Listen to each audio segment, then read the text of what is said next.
What up, motherfuckers? It's the hater. Merry Christmas to anyone that celebrated Christmas. You know what I'm saying? I had a great Christmas myself.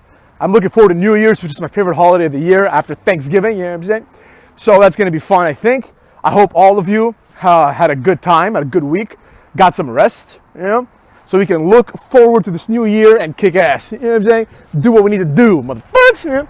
So there you have it, right? Now that we got that shit out of the way, let's get to the real topic here. Well, not really the real topic, but let's get to the next topic, I should say.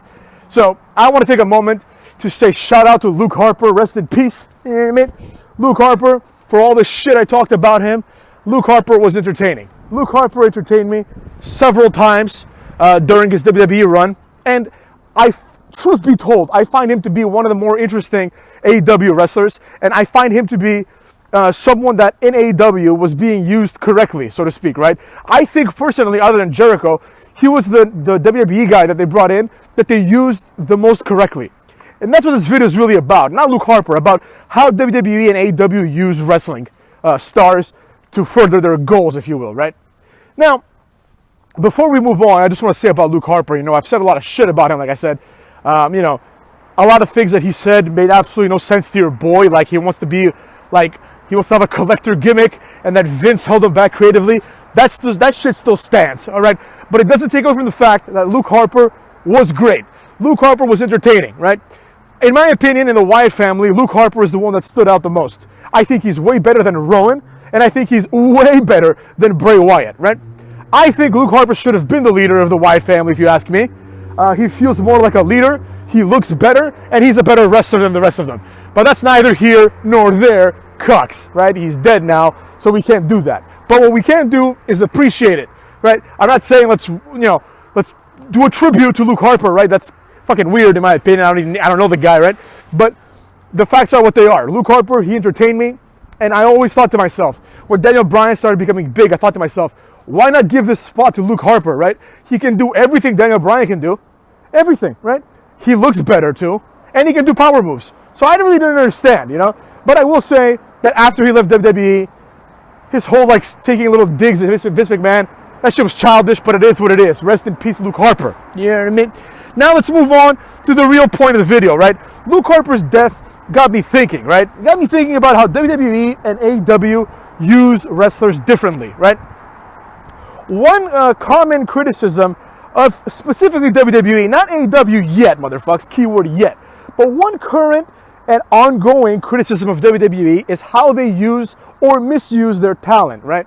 Now, the reason this is a common misconception and a common criticism is because it seems to happen a lot, right? WWE hires like 100 wrestlers, finds a spot for 3 of them, and then 97 of them, quote unquote, never reach their potential, right? That's the real problem here. The problem is that fans have these expectations, right? Every wrestler has his or her own fans to an extent. Now, these aren't fans that are going to pay money to see them, but these are people that passively like them, right? So, like, I don't think any wrestling fan in the world is going to go buy a ticket because Joey Janela's there, you know? But he still has his fans, right? There's still people there that think Joey Janela should get a push, right? That's really what it comes down to, in my opinion, right? You have all these wrestlers with 5 fans each, and these 5 fans argue amongst each other as to who should be pushed and who should be champion, right? This is not just a phenomenon in wrestling, by the way. This happens in all kind of media, right? When people discuss actors, football teams, video games, anything, right? You know, it happens. It's a part of life. But the real argument tends to always circle around this, right? It takes this format, if you will. Name of wrestler, right? WWE misused him or her, right? So it's always like, oh, Dean Ambrose was misused by WWE. Rusev was misused by WWE. Zack Ryder was misused by WWE, right? And the implications here are that the fans somehow know a better way to use them, right? But the problem is, you can't act out on those ways, right? Because if one fan is like, well, the best way to use Rusev would be to make a main event WrestleMania. Well, there it is, motherfuckers. That's the main event of WrestleMania. You can't then say, next sentence, well, Cody Rhodes should be in the main event too. So should Zack Ryder, right? There is only a limited amount of spots, and obviously there's only one spot, or I should say 2 spots, for the main event of WrestleMania, right? Only 2 people usually can main event As such, it would make no sense, motherfuckers, you know what I'm saying, for people to continue these arguments, right? WWE has a game plan. When they hire someone, they're like, all right, we're going to see where this guy goes. But best believe, motherfucks, that some people are signed with the intention of being only mid-carders. That happens. You know what I'm saying? They're not all going to be WWE main eventers, right? WWE doesn't hire Bronson Reed and think to themselves, one day this guy might main event WrestleMania. Absolutely not. I bet you no one's ever said that. Right? They probably thought, man, we're going to hire Bronson Reed, we're going to hire fucking Shane Thorne, and they'll make good jobbers one day. They'll make a good next Brodus Clay, and Shane Thorne will make the next Shane Thorne. You can't really complete that analogy, right? He sucks. So that's what I'm getting at, you know what I mean? Not everyone is hired with this idea of they're going to become a big star. Now, I understand if you're a wrestler, you're like, this is my opportunity, and that's how you should view it, right? Shane Thorne should be like, this is my opportunity, I can prove myself, and maybe one day main event WrestleMania. You know? Not going to happen, but maybe he will. You know, maybe if he tries hard, boost his physique up, who knows, right? The point I'm trying to make is that you cannot expect everyone that you like to be a main eventer, right? And some people's just, their natural limits are such where they will never be main eventers. And here's the kicker, motherfucks. There's nothing wrong with that. There is absolutely nothing wrong with being Shane Thorne, right? Shane Thorne is one of the most successful wrestlers in the world because he made it to WWE and now is on Monday Night Raw. You know, he's not the most successful wrestler in the world, but only one person can be the most successful wrestler in the world, you know? So there's no shame in being Shane Thorne. And there's no shame in trying to be Shane Thorne, right? Shane Thorne should, after he's done wrestling, he can go to whatever, fucking Adelaide, Australia, where the fuck he's from, and open up a wrestling school and be like, look, I'm Shane Thorne, I got into WWE, right? I can help get you there, I know what it takes, right? Now, he cannot open the school and say, you know, I'm Shane Thorne, I'll make you WWE champion. No, that's not going to happen. But he can try to get you in there, right? The rest is up to you, motherfucks. That's important. And here's where AEW comes in. AEW picks up these wrestlers that WWE, quote-unquote, has misused, right? And the implications here are, oh, AEW got them. They will now finally be used correctly. But I will argue here that absolutely zero of the wrestlers that AEW has picked up have been used better in AEW. Not even one of them, motherfucks. The only argument, ironically enough, or coincidentally enough, I should say, is that, kind of ironic too, but is that Luke Harper, Brody Lee, was the only one that you could argue was being used better in AEW than he was in WWE. The reason is because in AEW, he was the leader of a group, and he became the mid-card champion very quickly. Although, to be fair, as soon as he broke off from the Wyatt family, he became Intercontinental Champion almost immediately too, so it doesn't really say much. But I think it's fair to say that Bray Wyatt, that Luke Harper had something ahead of him, you know? There was something there. He was going to have some feuds. He made evented at pay-per-view this year. You know, like, there were good things coming on the horizon for him. Now, was he going to be the AEW World Champion? Maybe for like a month, you know? But still, that would have been better than what he achieved at WWE. And more importantly, it would have been more than he not more than he deserved. It would have been what he deserved, right? He deserved more than what he got in WWE, considering his skills, right? Again, not saying that because he's dead, now Luke Harper is the next, you know, Stone Cold that never made it. I'm not saying that at all. What I'm saying is this: he's better than Daniel Bryan. You know, he's better than Kofi Kingston, right? He's better than these jabrones, and they achieved more than he did, and that's a travesty. But that's neither here nor there. Let's look at some other ones, right? A lot of people, you know, when Ty Dillinger was on NXT, a lot of people liked him, myself included. I thought he was fun, you know? He had the perfect 10 gimmick. His whole thing was like, the world has looked down on him and underrated him forever, so he's giving himself scores of 10 from now on in everything he does. I like that. I like that confidence gimmick, you know what I mean? Which then eventually became like a joke, but it was still fun, you know? Then he gets fired or whatever. He requests his release, whatever the fuck happened to him, right?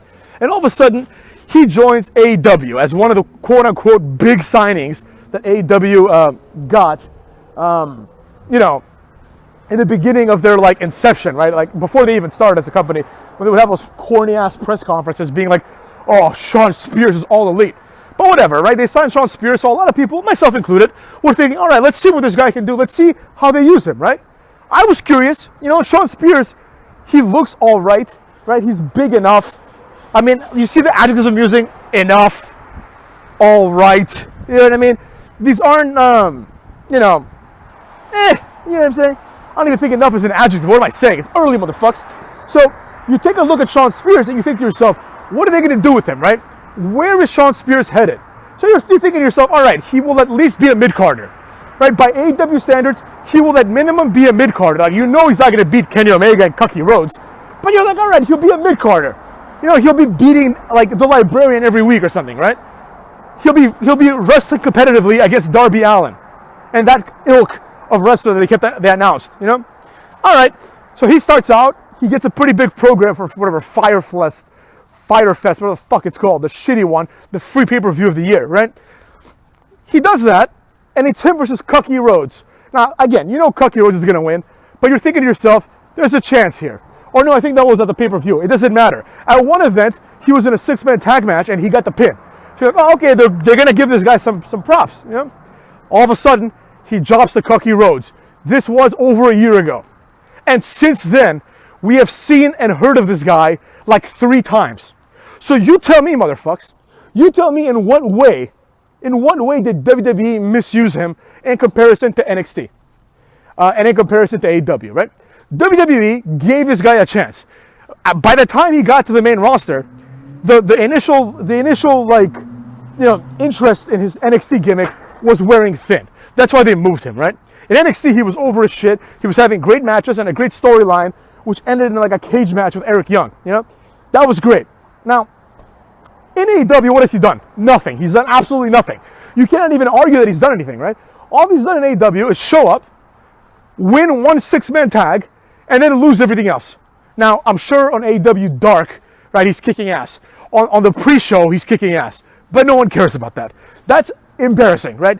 Like, he's right there with, like, teams that have no... He's right there with Warhorse, right? Warhorse has made a bigger impact this year than Shawn Spears. So the argument that WWE doesn't know how to use its stars is out the window when it comes to Shawn Spears. Because no one can rationally and seriously argue that he's being used better on AEW than he was in WWE, more specifically NXT, right? At least you get to see him in NXT. When it comes to the main roster, the same problem persists. There was no spot for him on SmackDown and Raw, and there is no spot for him on AEW, right? Now we might conclude that this might be a result of Shawn Spears and how good he actually is. Maybe he's shit. Maybe he's not good at all, and that's why he doesn't get on TV no matter where he goes. Motherfucks. So there you go. Next up, Zack Ryder, right? In WWE, out of all the Zack Ryder level wrestlers, out of all the jobbers, Zack Ryder was the one that had the most success. Zack Ryder became a multiple-time mid-card champion and a multiple-time tag team champion, right? He was also involved in memorable storylines, like with him, Cena, and I think Eve Torres, right? That was cool. Now, let's get to the real point here. Zack Ryder, at one WrestleMania, unexpectedly won the Intercontinental title in a WrestleMania ladder match. Right? The end, motherfucks. The end. He will never reach that level in AEW, and likely never will reach it in his career ever again. The facts are what they are. In AEW, he's shown up a couple of times as Matt Cardona. He's been in some meaningless tag team matches. So he has not been booked better in AEW than he was in WWE. Let's be real. He hasn't been given more. You know, more effort hasn't been put in him in AEW than it has in WWE. Furthermore, anyone, including him or anyone else that I've mentioned and will mention, anyone that had an issue with creative control, none of them have done anything to show that they deserved creative control. None of them have done something that's this creative masterpiece where you're like, wow, I can't believe Vince held them back. You know, even Matt Hardy, who is now known for these cinematic nonsense matches, even Matt Hardy, right? Even he was allowed to do this garbage in WWE. You know what I mean? So I don't understand who's being held back. Now, let's move forward from Matt Cardona to other wrestlers, right? Let's move over to some of the main event guys, right? We have Jericho. Obviously, no one can ever argue that Jericho's been booked better in WWE, in AEW, than in WWE, right? In WWE, he won the undisputed world title by beating Rock and Austin on the same night, motherfucks. That's never going to happen in AEW. At most, he will be what he is. The old guy who won the title once or twice. You know what I mean? Now, nothing wrong with that, of course. But it highlights a different problem, right? A lot of these smart beards, they'll see like Jericho before he goes to AEW, and he's feuding with like Owens or some other jabron, right? And they're like, well, Jericho just lost to Evan Bourne. WWE doesn't know how to use him. And in AEW, he goes and he beats up Evan Bourne, and they're like, this is a better way to use him. But that's not a fair or genuine comparison. You can't compare the worst way that WWE booked someone to the best way that AEW booked someone, right? So of course, if you compare the way that Dean Ambrose was booked when he was attacked by Nia Jax to the way that Jon Moxley was booked when he won the title and had his title reign, then of course the AEW version wins out, right? But if you compare Dean Ambrose when he first started out with a Shield, which was obviously the prime, or Dean Ambrose as WWE champion, when he beat Roman Reigns and Rollins, right? He came out on top of that feud, right? Even though he was the third guy. When you compare that guy to Jon Moxley, then what do you have, right? Then it's clear as shit. It's clear as shit that Dean Ambrose was booked better. Again, motherfuckers. Again, the Shield is one of the hottest things in wrestling history at this point, right? Let's be real, And he was an instrumental part, arguably the most important guy of the Shield in many ways, because he was the mouthpiece and he was their singles guy, right? While Roman Reigns and Rollins were winning the tag team titles from like Arab Boom or whatever, right? He was out there beating up like Kofi Kingston, who would also become a WWE champion. So Dean Ambrose was presented as a big deal when he first debuted. And I think that's awesome. He deserved it. He was good at the role.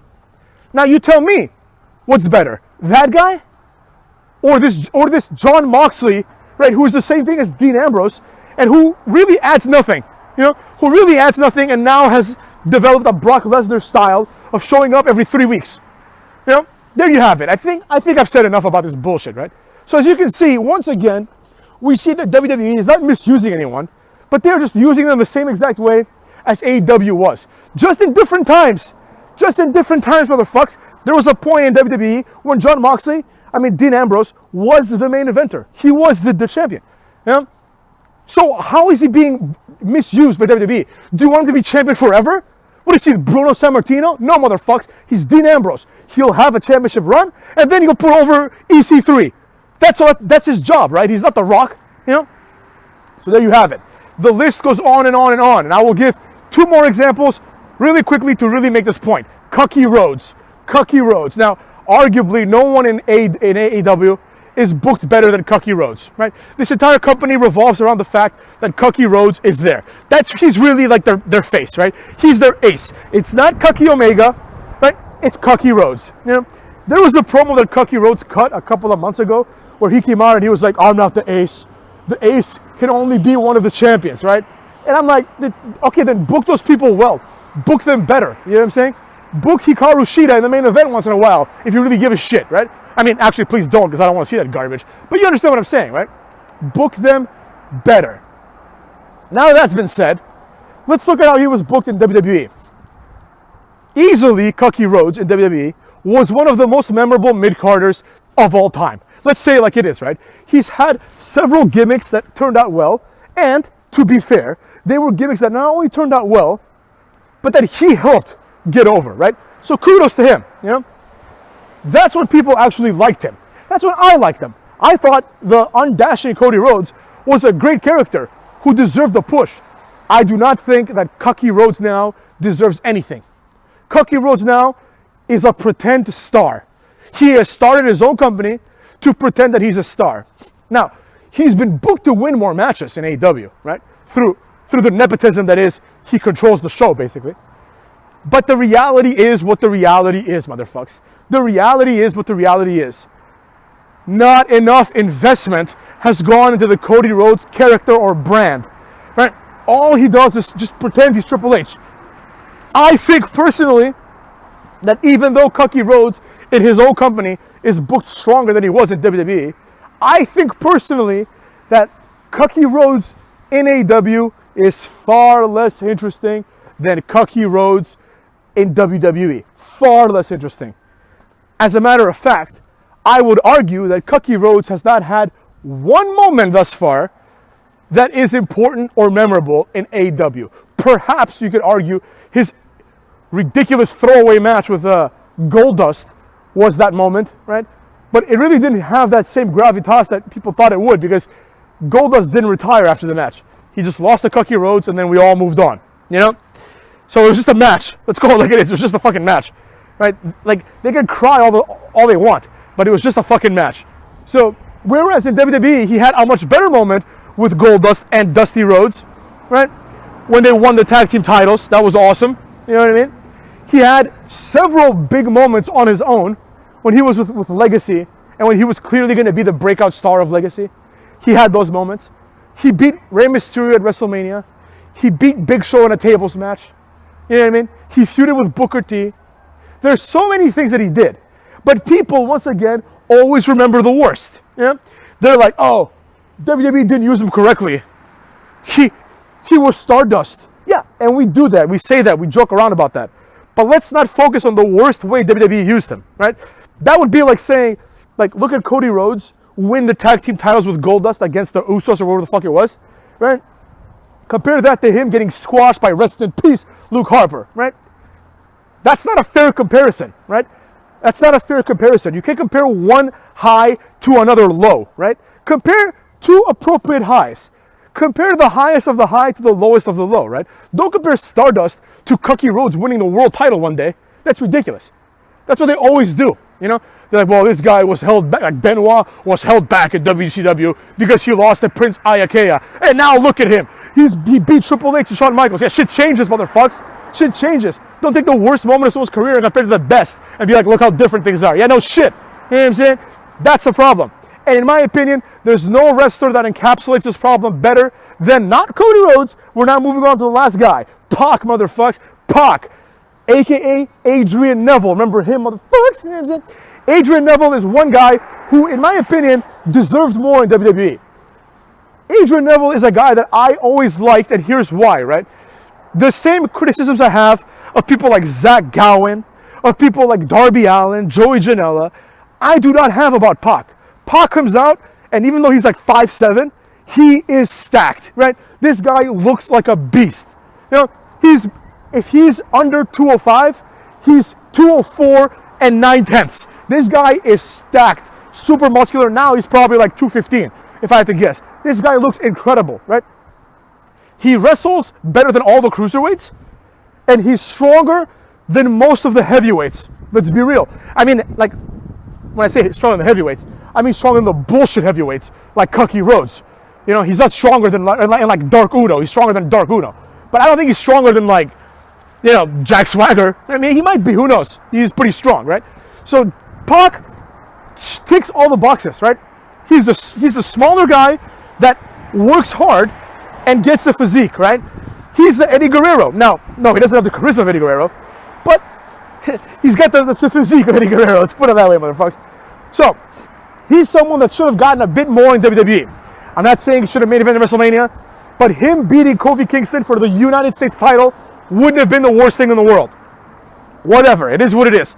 They put him in the cruiserweight division, where in my opinion he flourished. I think he did really well there, you know? He really helped build that brand. And he was rewarded with the opening match at WrestleMania. Now, I blame Austin Aries for this, because Austin Aries is a no-talent hack. So, of course, you can't justify putting Austin Aries on the card. It's fucking Austin Aries. But Pac should have gotten something else out of it. He took his ball and went home. That's a mistake. He could have pulled the Miz and not done that, and maybe he would have been better off. But whatever, he gambled on himself. Good for him. I don't give a shit. You know? The point I'm trying to make is that Pac was not treated like a piece of shit in WWE. Sure, he didn't make it to the main card of WrestleMania, right? But neither did Darby Allin, motherfuckers. None of these guys would make it to the main card of WrestleMania if they were in WWE. None of them, except for Jericho, maybe. You know what I mean? I could see Jericho now being in the Andre the Giant Battle Royal on the pre-show, you know? The prestigious Andre the Giant Battle Royal. So what I have to say is this. Pac is a great example of this, because one thing you always hear about Pac is how WWE misused him because he jobbed to Enzo Amore. Pause, motherfuckers. Pause. Number one, what the hell is wrong with jobbing to Enzo Amore? Did we all forget this was a fake sport? There is no shame in jobbing to Enzo Amore. I think we can all agree that if they were to get into a fight, Pac would beat the shit out of Enzo Amore, most likely, right? Although Enzo Amore is a tough guy from Jersey, you know what I'm saying? So there's that. But we can also argue that if Pac got into a fight with Kenny Omega or Cody Rhodes, that he beat the shit out of them too. You know, so what I'm getting to is this, motherfuckers. Losing to Enzo Amore is no different than losing to anyone else. He's a WWE wrestler just like everybody else that was in the company. There's nothing wrong with losing to Enzo Amore after you've been undefeated for like a year and a half. So go fuck yourselves, all right? Pac is all right. You know, Pac is not bad, but let's be real. How has AEW used him? How have they used him that's better than him jobbing to Enzo Amore? What, he lost to Kenny Omega? Is that better than losing to Enzo Amore? If so, why? Why? Because Kenny Omega is presented as a bigger star? Motherfucks, Enzo Amore was presented as a huge star when he beat Pac. As a matter of fact, that was the whole point. The whole point of him beating Pac was to establish that Enzo Amore was now going to be a huge star. But once again, people focus on the most extreme situations, right? Shortly after he beat Neville, Enzo Amore was fired after he was accused of raping that broad. Turned out to be a lie or whatever, right? But he was accused of raping her, and he got fired, motherfucks. He got fired, I said. So people now look at it as Neville lost to the guy who was a transitory cruiserweight champion and got fired. But that's not the way to look at it. The correct way to look at it is this. Pac was NXT champion. Pac was the first ever NXT tag team champion, I think. Pac was the cruiserweight champion and the clear highlight of 205 Live. And Pac lost to a guy that was going to be a huge star. Think about what I just said. Has Pac done any of those things in AEW? No. Let me tell you what he's done in AEW. He's won a meaningless match against Joey Janela, probably, right? They all beat Joey Janela at some point, right? He beat Kenny Omega, who gives a fuck. Then he went away for 9 months after starting a shitty faction called Death Triangle, which includes 2 masked retards and Pac pretending they're friends. And now he's back feuding with Eddie Kingston. You tell me, motherfucks. You tell me. What's more prestigious? Feuding with Enzo Amore, a future star, or feuding with Eddie Kingston? You tell me, motherfucks. You tell me who misused him. Is WWE the one that misused him by having him become a champion and become the face of NXT for a long time? Or is he being misused by AEW? Is he being misused by AEW, who have decided that they're going to put him together with the Lucha Cucks, these 2 jabrones, right? Lucha up in this bitch, you know? And have him wrestle Eddie Kingston, the Butcher and the Blade.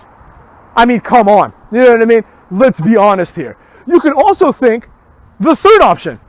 Both of them misused him. This is an acceptable option as well.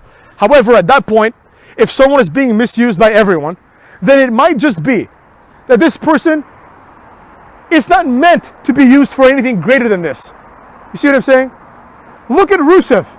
In WWE, he was undefeated for like a year and a half, where he had one of the main matches at WrestleMania against Cena, right? And I think he won that match too, right? He came out in a tank. He came out riding a tank, motherfucks. You see what I'm saying? He came out in a tank. He beat Cena, Swagger, Mark Henry, Big Show. He beat everyone there was to beat. He was undefeated. He became U.S. champion, one of the most recognizable U.S. champions of all time. He had great storylines written for him. And then he beat Cena. Not clean, but he beat Cena. And people are like, oh, well, wait a second. I didn't like the cuckold storyline. Yeah. What about everything else that I just mentioned? How come no one mentions that? Do you ever think that Miro, with the video game gimmick, is ever going to accomplish anything close to what he accomplished when he was Rusev? Forget about Rusev Day and this horse shit. I'm talking about the real Rusev people liked. You know, not the one they pretended they liked because someone would say Rusev Day. I'm talking about the real Rusev. The guy that came out in a tank and beat up John Cena, right? Will he ever achieve this in AEW? The answer is obviously a 100% no, because there's no one in AEW with the prestige of Cena to do this with. And their budget probably wouldn't allow for a tank anyways. But you understand what I'm getting at. You cannot look at Rusev and be like, oh, the cuckold storyline wasn't good.